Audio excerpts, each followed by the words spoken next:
put 10,000 miles on my Harley Iron 883 over the last year. Well, 9,874 miles to be exact. I'm about to do my 10,000 mile maintenance. You'll see that series of videos coming up. But I thought right now would be a great time to do a full review of the Iron 883. Stay tuned.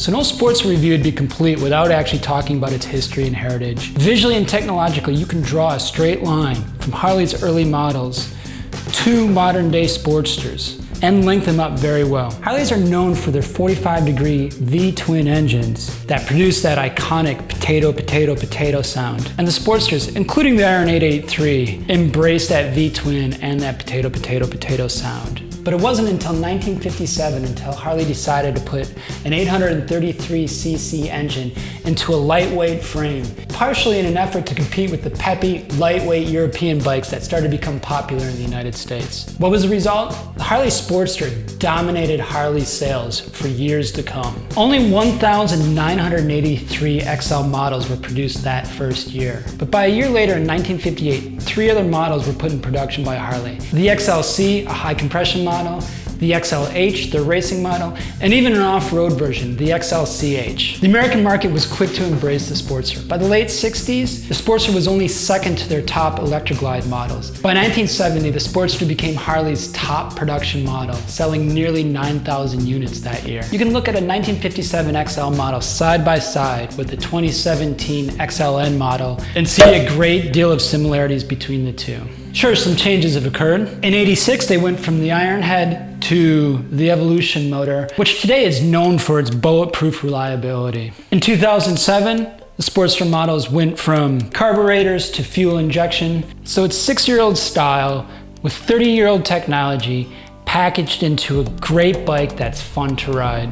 And therein lies the fault line between those who love the sporty and those who hate it. Sure, there's other divisions, which I'll get to in just a moment, but the Iron 883's simplicity makes it a great bike from those just starting to ride to those who've been riding for many years. That 6-year history has also given motorcyclists a lot of time to figure out exactly what a Sportster should be used for. They can be used for commuting, they've been used for racing. There's off-road sporties. Hell, Dan the Fireman has built his YouTube channel by converting his 2012 Roadster into a Sportster Scrambler. I discovered Dan the Fireman by watching his Saturday Scramblers. I'd imagine a lot of you have as well. One of the highlights of the Iron 883, I believe, is the Evolution engine.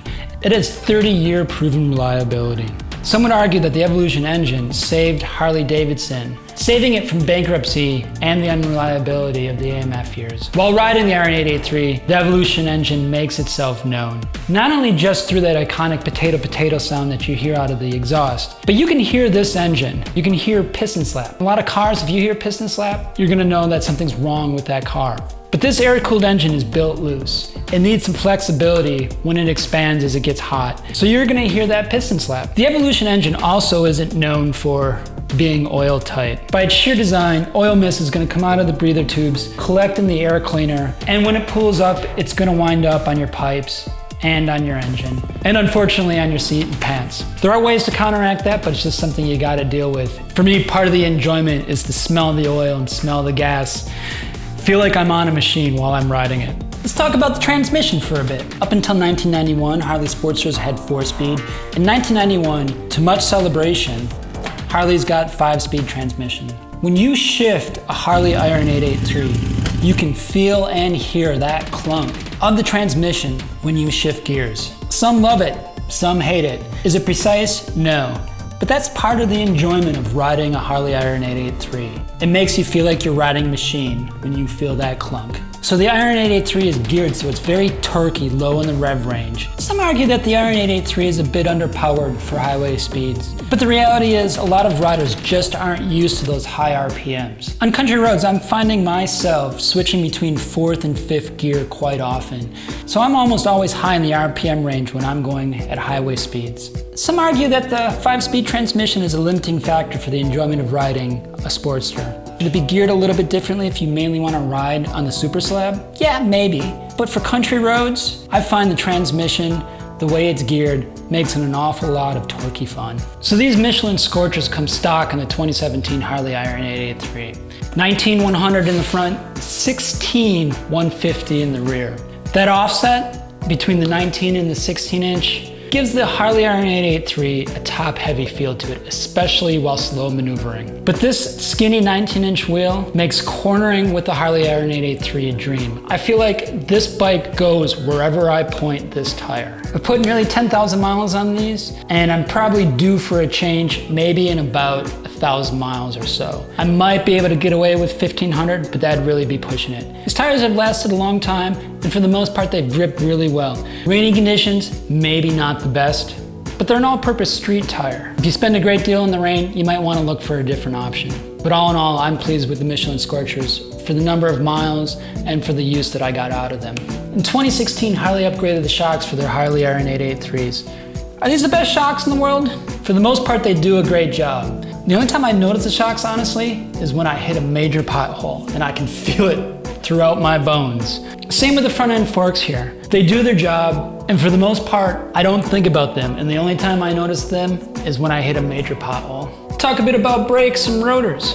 So when I started riding, I wanted to focus entirely on safety. So I got ABS on my Harley Iron 883. With these 11.5-inch rotors, these brakes and ABS, I've never found myself in a situation where I felt I couldn't brake in time. Although I do spend a lot of time on practicing emergency stopping, and I have found myself in situations where I've needed to use it, I've never once felt, with the weight of this bike and me on it, that the 11.5-inch rotor, the calipers, and the ABS would not stop me. Let's talk about comfort. As you can see, I've modded my Harley Iron 883 out quite a bit, and I'm gonna get to modding out Iron 883s in just a little bit. But one of the reasons why I modded mine out so much is for comfort.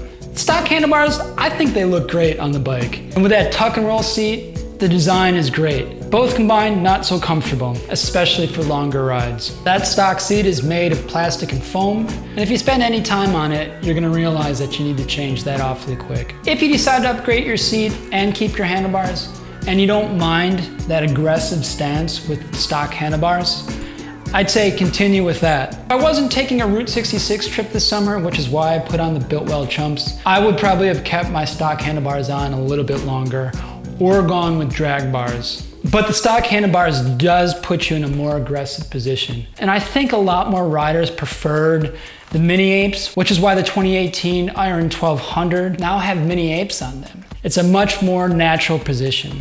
For comfort, one thing that I really like about the Harley Iron 883 are the mid controls. These mid controls allow me to balance my weight above the bike, so when I'm making turns, I can push down on the pegs and control the bike a lot easier. Perfect for beginners, but even better for those who like to move around on the seat a lot like I do. When I'm facing a pothole, I'm gonna stand up on the bike. These mid controls allow for that. I thought for comfort, for longer rides, I was gonna switch to forward controls, but it's a little bit cost prohibitive, $400 for that. I chose not to do that for two reasons. One, I've got the highway bar here in which if I'm on long trips, if I'm on the super slab for a long time, I can put my feet up on the highway bar there. And two, more importantly, I did not wanna give up the amount of control that these mids provide for me.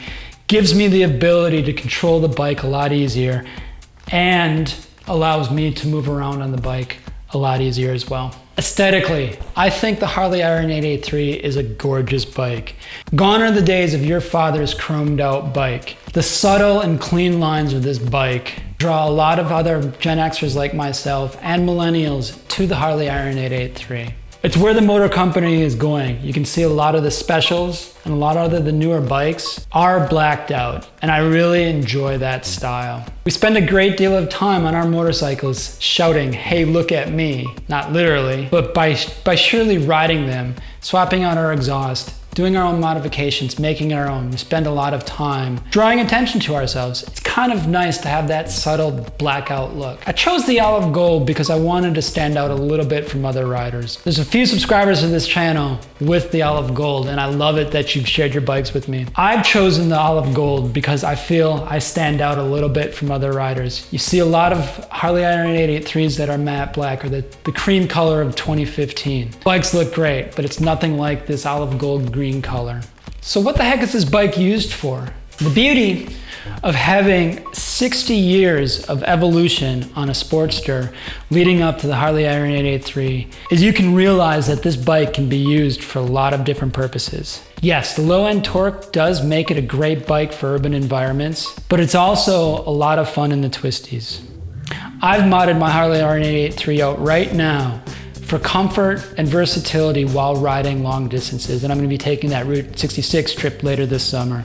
But the Harley Iron 883 is that really good blend between cruiser and retro sport bike, and that's where my tastes lie right now. Want a cafe racer? Ride a Harley Iron 883. Want a cruiser? Ride a Harley Iron 883. One thing that the Harley Iron 883 is known for is a beginner's bike. I'm going to tell you the truth. Only you can decide whether it's perfect for you for riding as a beginner. The Harley Iron 883 is much heavier and more challenging to ride than the 250cc bikes that you do during the MSF courses. It's my first bike. It's my beginner bike. I've had a lot of fun learning on this bike, and I wouldn't trade any of my experiences over this last year for any other bike. And I can honestly say that I am happy that I haven't chosen another bike as my first bike, as my beginner bike. But I don't see the Harley Iron 883 as just my beginner bike. Or I wouldn't suggest it as just a beginner bike. I'm gonna own this Harley Iron 883 for the rest of my life.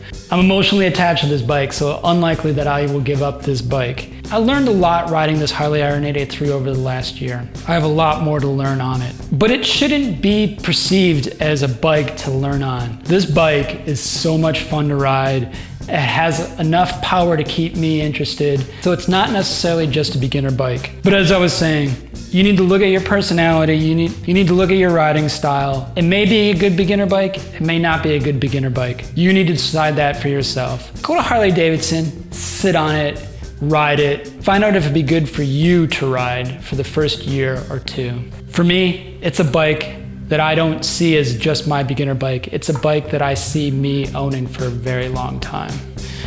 So it's time to talk about something that makes a lot of Harley Iron 883 riders' eyes just roll. And that's when you hear somebody call your bike a girl's bike. So about a month after I started riding, the dealership that I bought it from did a blog post on me. And then about 2 weeks after that, the motor company's Instagram page picked up that blog post. And on that post, there was a lot of great comments, a lot of great questions for me about the Iron 883. But there was also comments that were saying, "You're riding a girl's bike," or "Get a real bike." So much so that the author of the blog post had to step in and say, "Joe plans on stepping up into another bike at some point." The reality is, I don't plan on stepping up right away. I'm enjoying riding this bike. Is it a girl's bike? It's a girl's bike in as much that women ride this bike. Same as it is a guy's bike. It is a motorcycle that can be enjoyed by either gender. Should not be perceived as a girl's bike only. So before buying the Iron 883, I did a ton of research. I have a background in bike packing and long distance touring on bicycles, so I knew I enjoyed spending a lot of time in the garage wrenching on my bicycles. I knew I wanted to transfer those skills over into motorcycles. The Harley Iron 883 is a wrencher's dream. The beauty of the Iron 883 is you can mod this thing out to fit your personality. A subscriber to this channel, an all-around funny dude, W. Ferner, made a great comment about modding out our bikes. Our bikes are like our bodies. Tattoos, clothes we wear, how we style our hair, all of that is a representation of our personalities. Our bikes are very similar. The Harley Iron 883 is a perfect canvas to be able to express our personalities. If you want a bike that's perfect off the showroom floor and you don't need to make many modifications to it, don't buy a Harley Iron 883. Go buy an Indian Scout, go buy a Yamaha Bolt. If you want a bike that you need to mod out to fit for your comfort, to fit for your style of riding, to match your personality, get a Harley Iron 883. So thanks for watching this review, everybody. I hope you enjoyed it. If I've missed anything, if you have any questions at all, don't hesitate to put any comments down below. I'm pretty good at answering comments pretty quickly, so go ahead and leave some comments and questions down below. If you're new here, or if you watch a few of my videos and you haven't clicked that subscribe button yet, go ahead and click on that subscribe button below. You know the routine, go ahead and click on that bell icon so you know when I upload videos just like this one. If you've liked this video, go ahead and click on that like button. It helps out this channel an awful lot. I've got a lot of great videos coming up. For one, I'll have my Route 66 trip coming up later this summer. That is gonna be a lot of fun to ride, and it's gonna be even more fun to share that experience with you. Yeah, that's gonna be a good time. I can't wait. I also have the 10K service video coming up. So if you're interested in that series at all, stick around. That's coming up pretty quick. Thanks for watching this one, everybody. As always, stay safe out there. Keep your wheels rolling in the right direction.